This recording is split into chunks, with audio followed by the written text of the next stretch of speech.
Hello and welcome. My name is Nelly. I'm a psychologist and a mental health advocate. Welcome to this channel where I talk about mental health, psychology, and anything relating to our wellness. If you're new here, kindly consider sticking around by subscribing, engaging me in the comment section, and of course liking and sharing the content so that it can help any other person who you think it may help. And so today I want to talk about the importance of healing. In my previous videos, you may have noted that I insist on the importance of healing because I realized that if you do not heal, then you are going to repeat the same cycle of negativity that is going to cause you stagnation, that is going to cause you to feel that you're living a mediocre kind of a life, and that you're going to feel that you are always angered at things because you feel that there is something that is not right, that is something that is not working out, but you cannot really put a finger on it. And this is why I insist that there is so much importance in healing. There is so much freedom in healing. If I go back to scripture and look at the story of Naomi, you remember that when she returned, her people were so happy to see her, and they said, wow, this is Naomi. But Naomi was so stuck in her past, in her trauma, in her pains, and she was like, do not call me Naomi, just refer to me as Mara. And Mara is a name that refers to bitterness. But this was a new season, and God had even favored these people. He had given them plenty of harvest, and Naomi was going to even benefit from the harvest, but she wanted to be referred with those difficult times, with those struggling times. And many people are like this. They always view themselves and refer to themselves with what happened to them. They refer to themselves with those bad things that happened to them, without knowing that the moment you keep you don't heal from what happened, and you keep viewing it like it's you keep magnifying it without processing it, then it causes you stagnation, and it may cause you to view the world from a very distorted point of view. There are many reasons as to why people don't want to start their healing journey, or they push it to the back of their minds. One of them is that they don't want to show their vulnerability, they don't want to show their weaknesses, and they feel that they may be judged because especially of the events that may have happened, and they feel that they don't want to go back to that kind of an event because they feel that they will be ashamed talking about it, and they think that whoever that they will be talking to will make them feel ashamed. And so other people don't even prioritize it. They don't understand the importance of healing. I think healing is so important because, one, it helps you prepare for the future. You understand yourself. When you sit down and you process that heartbreak, you process that traumatic event in childhood that caused you a lot of trauma, it helps when you sit down and process it, and you let it pass. Because of course healing does not just happen in a day, but it is important when you stop practicing selective amnesia by denying that it happened, by denying that it was there. It is important that you acknowledge what happened, and then you start healing, because you will be able now to find a safe environment, and you'll be able now to start your recovery journey. It is also important because you're going to understand yourself. You're going to understand why you've been in a cycle of relationships with narcissists. You've been in a cycle of toxic relationships, toxic friendships. You've been angry all the time. You've had this aggressive type of behavior.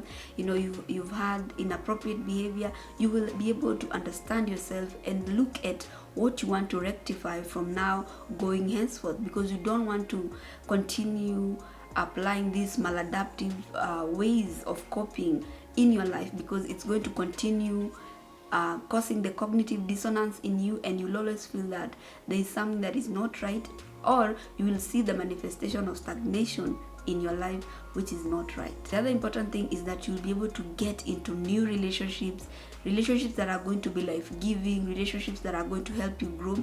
As human beings, we are dynamic, we are always growing, and it is in our nature to grow. So if you are not growing, you will feel deep down within you there is something that is wrong. This may be because of those unprocessed traumas and unprocessed events and wounds that happened in your past.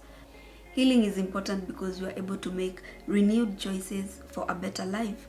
You are able to start feeling like you are in control again, because you see, some of those childhood traumas may cause you to become an adult who wants to please everyone, and in the process of pleasing everyone, you're suppressing your life, you're suppressing your own needs.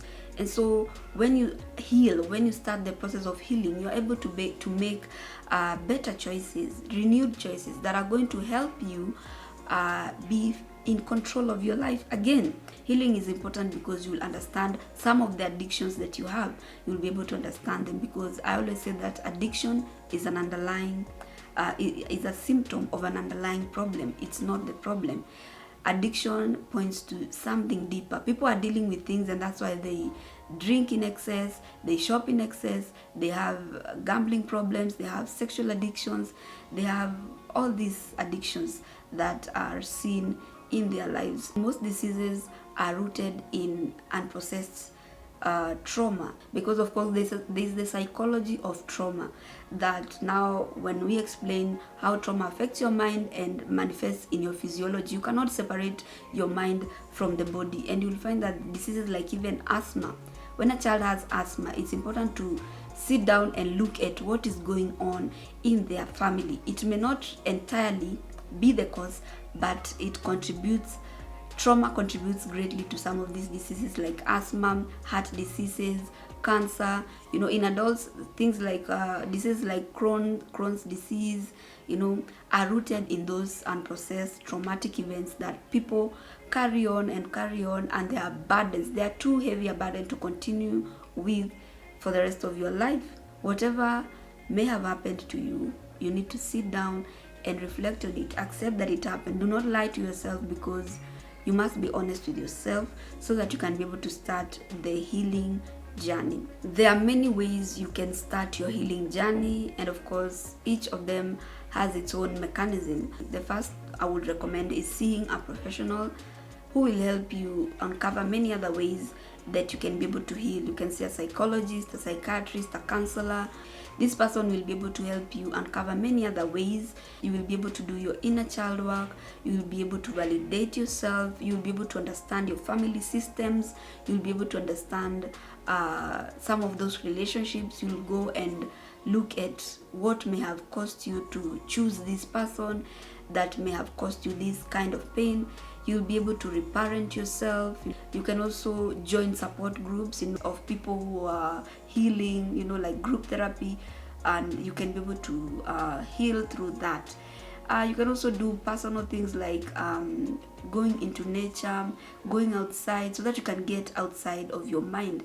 And when you go into these places, you are able to have quiet time and start understanding yourself, because you'll have set the intention that you're going into nature to think about some of those things.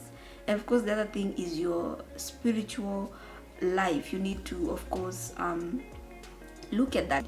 You need to be very honest with yourself. You need to acknowledge what happened, and you need to get involved. If I may go back to scripture, I remember the story of Elisha and the prophets. So when they were working on this new area that they wanted to settle, the axe head fell in water, and one of them rushed to Elisha and asked for help. And so Elisha asked him, where did it fall? And this man had to identify where the axe head had fallen. You need to identify and acknowledge where you think the problem may be coming from. So you need to have an exploration. You need to have time and explore.